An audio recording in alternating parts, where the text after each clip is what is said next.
Welcome back to my podcast. This is episode 2, and I am your host, Imane Tarib. And today, I want to talk to you about something that every single ambitious person I know has felt or expressed at some point. But a lot of us do not get to talk about out loud. And that is, ladies and gentlemen, imposter syndrome. It is the little voice that keeps telling you, you don't belong here. You're not good enough. One day, they're going to realize you don't deserve this. Everybody's gonna know that you are a fraud. And I'll be the first to admit, I hear this voice in my head all the time. Many times throughout my journey. Not just when I was starting out as a medical student or a first-year intern or a first-year resident or a first year as an international medical graduate, but also every time I had to start a new clinic or stepped into an operating room as a female surgeon in a male-dominated field. And even outside of that, in my daily life, in moments where from the outside to the rest of the world, everything looked like I was celebrating great success. Deep down, that voice was still there. When I first began my journey in the United States as an international medical graduate, and I'll call that IMG for short moving forwards, imposter syndrome was with me every step of the way. It was there when I was struggling with exams and when I was trying to prove myself in a system that didn't know me. It was there in my first time in a US operating room when I was holding instruments that I had to struggle to remember how to call in English when for 10 years prior to that, I only called them in their French names. I was always convinced that one little mistake or moment of hesitation would finally expose me as a fraud. And it wasn't just about being an IMG. It was also about being a woman in surgery, being a Moroccan in the United States. I was getting very creative and finding all the reasons to why I am that fraud. I would walk into rooms where I would be one of very few women, sometimes the only woman, and I carried this invisible weight of expectation. It felt like I had to be twice as good, twice as prepared, just to be seen as equal. Barely. But here's the thing, imposter syndrome doesn't just show up at the beginning of your career. You think that you would have it and that it makes sense when you're just starting to learn those skills that will make of you an expert someday. The reality is, it has a way of sneaking right back in, even in your moments of most glorious recognition. Let me share something quite personal. Last week, I was announced as one of the rising stars in the Ophthalmologist magazine in the space of cataract and refractive surgery. On paper, this was a dream. To be recognized among peers that I have admired deeply for many years. To have my name next to them being celebrated, it was the kind of milestones that should have made me feel very proud and confident and finally validated after long, painful 18 years of medical training. But you know what happened? The very first thought that rushed through my head was not pride. It was fear. That voice again telling me, why me? Did they make a mistake? Am I really good enough to be on that list? Oh my God, everybody's gonna just finally expose me as a fraud. Instead of basking in the joy of the achievement, I was immediately calculating how I didn't measure up to be on that list. And that is the cruelty of imposter syndrome. It doesn't care how much you've achieved. It will show up even in the moments that are supposed to be pure celebration. The growth for me came in learning to recognize that voice and not let it own me. I had to stop and say, wait, this recognition didn't fall from the sky. It's not luck. It is long, painful years of hard work, late nights, sacrifices, resilience, networking, and a lot of courage. The Rising Stars announcement became a mirror. It reminded me how quick we are to discount our own achievements and how important it is to pause, take a moment, a deep breath, and acknowledge and celebrate ourselves instead. The twist is actually in realizing that we are not alone. What really changed things for me, though, was realizing that I wasn't the only one who felt this way. The very mentors and leaders I once admired from a distance, people who seemed so confident, so flawless, later confessed to me that they had battled imposter syndrome too and that they still do up until today. Imagine that. Surgeons who have performed thousands of procedures, written textbooks, spoken at the biggest conferences in the world, that were recognized many, many times, not just as rising stars, but as people who are powerful symbols of achievement and success in my field. They still said that sometimes they wondered if they were good enough. That revelation behind closed doors and in very intimate settings sometimes, told to me by the very same people that I thought were #goals, changed everything for me. Because it showed me that imposter syndrome is not a proof that you do not belong.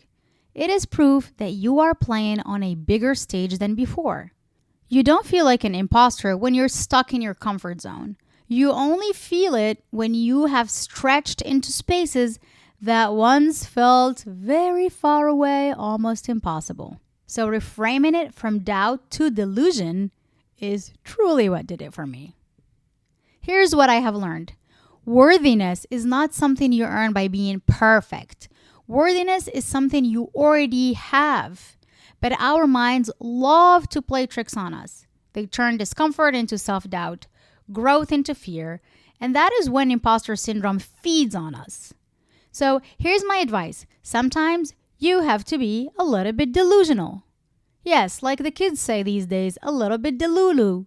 Because if you wait until you actually feel fully ready, fully confident, fully prepared, guess what? You will wait forever. Great things happen when you let yourself believe you can, even when the evidence is not all there yet.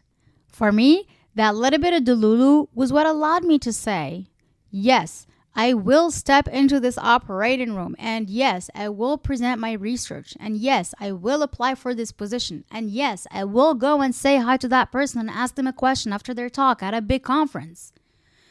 And with each step, I built evidence that the voice in my head was just wrong.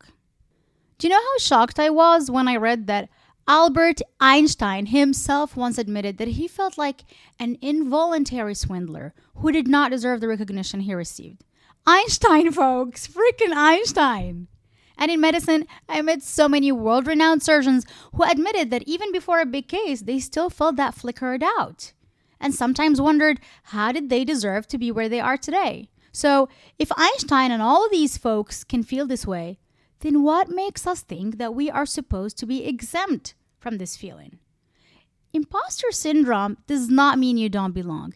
It means you are stretching into greatness.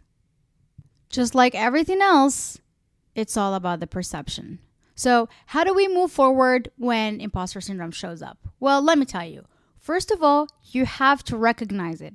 The moment you tell yourself this is just imposter syndrome, you take away its power.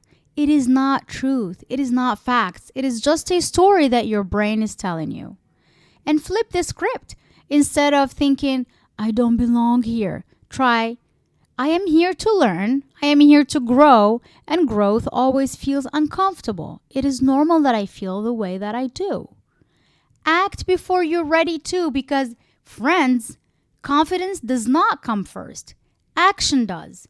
Every time I acted while feeling unready, whether it was stepping into trying to become an intern in Morocco, whether it is when I was applying to residency and really competitive fellowships in the United States, when I was stepping into my very first surgery or trying to publish research, or even embracing recognition like that Rising Star announcement, I just stepped into the action part and did the thing, and then I grew into the confidence phase later. And also, you know what? Find your people.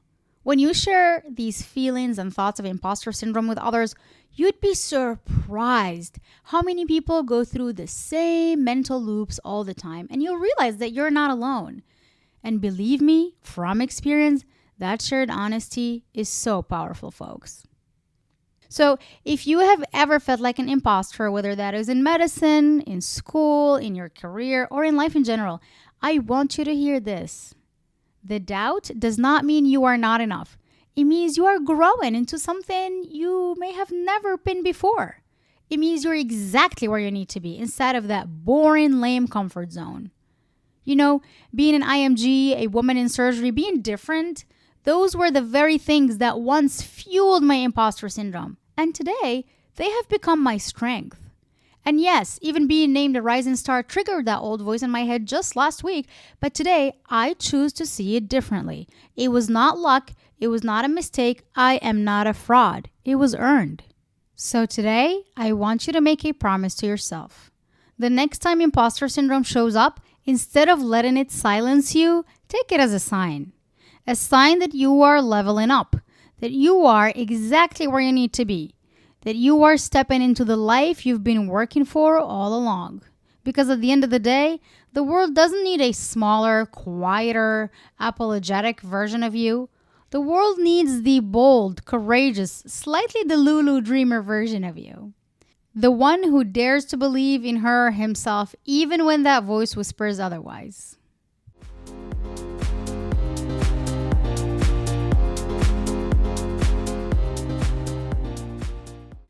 All right, friends, that's it for today. Thank you so much for spending this time with me on episode 2 of my podcast. This was deeply personal, and I really want to thank you for allowing me this space to share these thoughts with you. If this episode resonated with you, share it with a friend, a colleague, or someone you know who might be battling their own imposter syndrome today. As always, I believe in you. Remember, one journey, all yours. Keep going because, my friend, the world is waiting for your brilliance. I'll see you next time.